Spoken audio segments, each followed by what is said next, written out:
Hi guys, ayan, magluluto tayo ngayon ng sinigang. Ayan, kailangan naman may sabaw kasi medyo maulan ngayon. Tamang-tama ngayon ang ating sinigang na bangus. Ayan. Isda naman ang ating lulutuin ngayon. Ayan nga, meron tayong luya at maraming kamatis. Dahil walang ibang gulay na nabili, ayan, talbos ang ilalagay natin. Ayan, meron tayong siling haba. Ugasan muna natin to guys. Ayan guys, lagyan natin siya ng asin. Ugasan natin ng asin. Diba?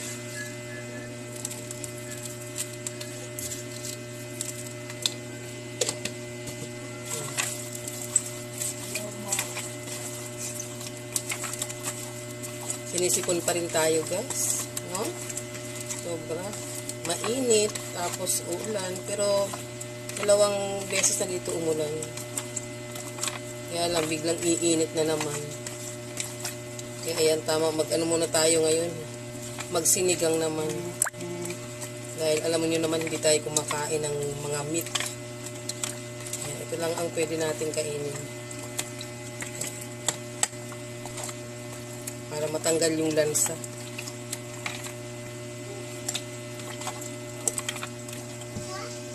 Ayan guys, hiwain natin yung kamatis, di ba? Ayan, 4 itong kamatis.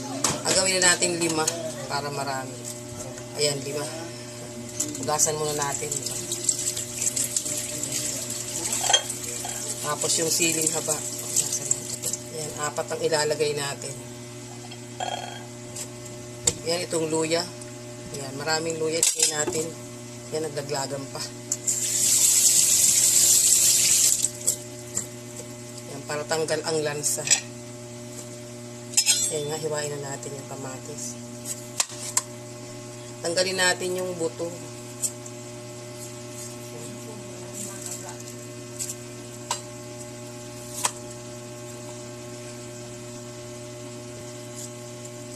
Ayan ba guys, nagtatanggal din ng buto. Pero halos lahat yata naman tinatanggal ng mga buto.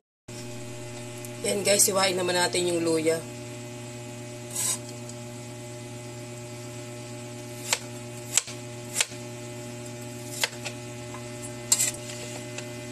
Sunod naman natin yung sibuyas.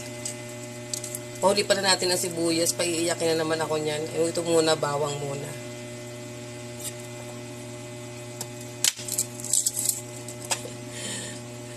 Pag napaiyak na naman tayo nito, hindi na naman ako mahirapan na naman tayo ito magluto.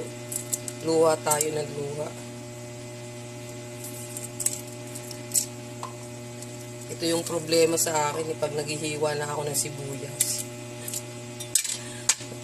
Yung mata ko talagang hapding-hapdi na sa sa kahihiwa. Tapos ipahuli na lang natin to guys na na sibuyas. Ayan guys, ito naman ang ihiwain natin. Ito yung nagpapaiyak sa atin.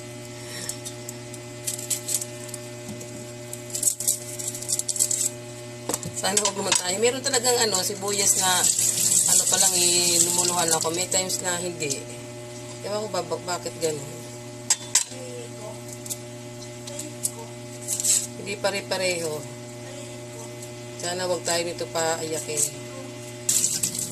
Yan, hiwain natin. Sana huwag man. Kasi ang hirap na magluto yung hindi ng mata mo.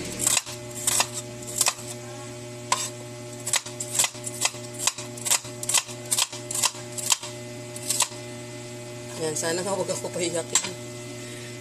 Mukhang marunong makisama itong sibuyas, hindi ako pinapaiyak. Ayan, ito na. Naka-ready na yung ating iluluto at saka ito na yung kamatis at saka siling haba. Andito na yung pampaasim. Sinigang sa miso ang ilalagay ko guys. Wala na kaming sinigang sa sampalok. Kaya yung sinigang ko magiging sinigang sa miso. Pero yung gulay niya talbos ng kamot. Ayan guys, i-ready na natin ang ating paglulutuan.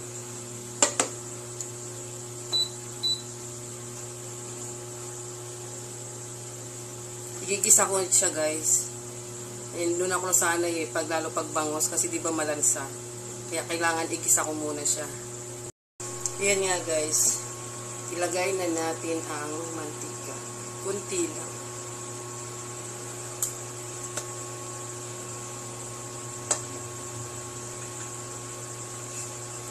Ilagay na natin ang magbawang.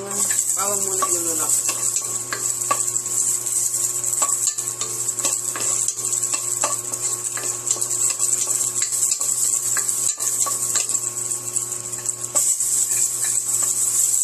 Sabayin na natin yung sibuyas at saka luya.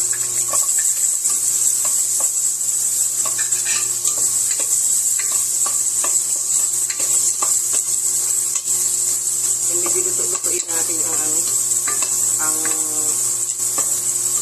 luya para talagang maglasa siya. Yan guys, susunod naman natin ang kamatis. Mamaya ka na sili na to.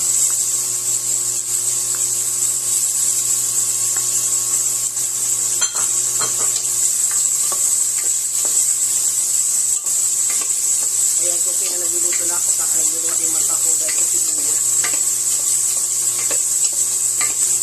Ayan, isunod na rin natin yung isda. Ayan guys. Ilagyan ko na ito ng asin. Isda.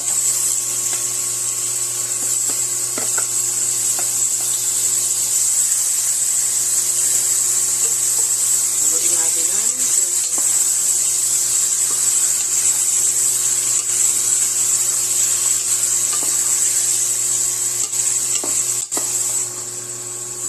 para maprito-prito siya.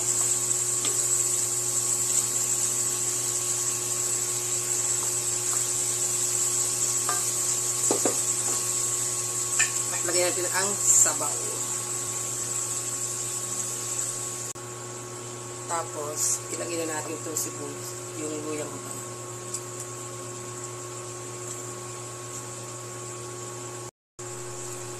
Lagyan natin siya ng paminta. Marami na namang paminta. Yan, medyo haluin natin.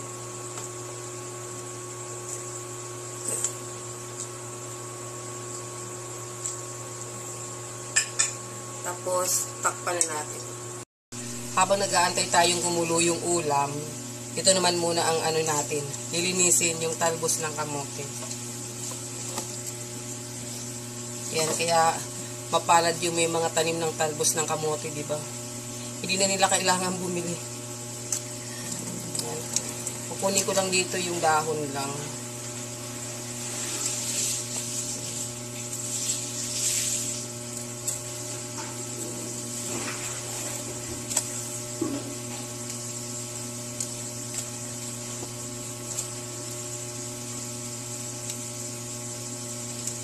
Piliin natin kasi baka mamaya may uod. Pag naglilinis ako nito, iniisa-isa ko pa to sa running water. Ayan o, ang daming talbos pero hindi mo lahat siya makukuha.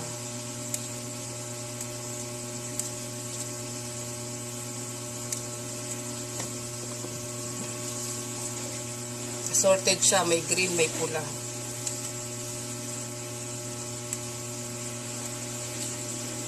₱15 na ito, isang tali.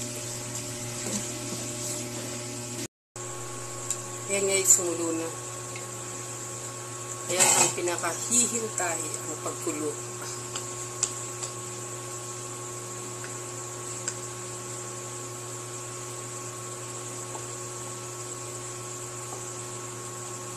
Ayan guys, pag gantong isda yung niluluto ko, nakakapagtimpla ako kasi kumakain ako ng isda. Pero kapag hindi ako kumakain ng mga meat.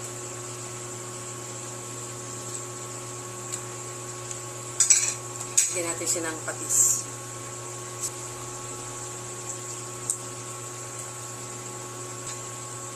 Ayan guys, yung aking sinigang. Kunti lang muna ilalagay ko kasi yung mother ko ayaw ng maasim.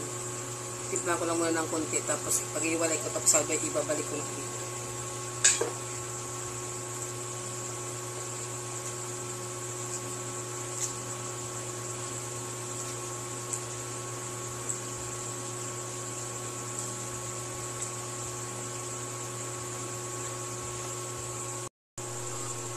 Yan, kukuhanan ko muna ng sabaw yung aking mother. Kasi ayaw niya ng maasim bago natin ilagay yung sinigang sa miso. Kukuha muna tayo ng sabaw. Tuluin natin yung tasa.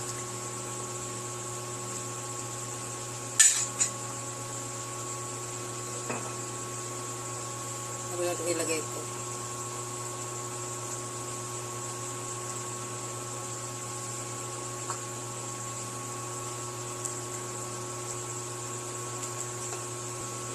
Lagay na rin natin yung gulay.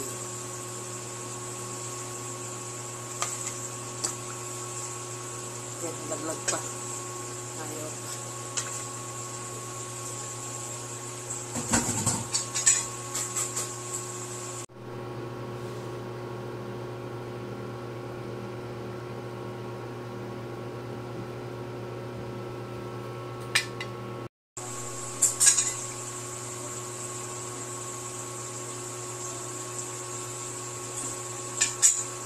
Okay guys, nakaluto na naman tayo. Kaya hanggang dito na lang uli ang ating vlog.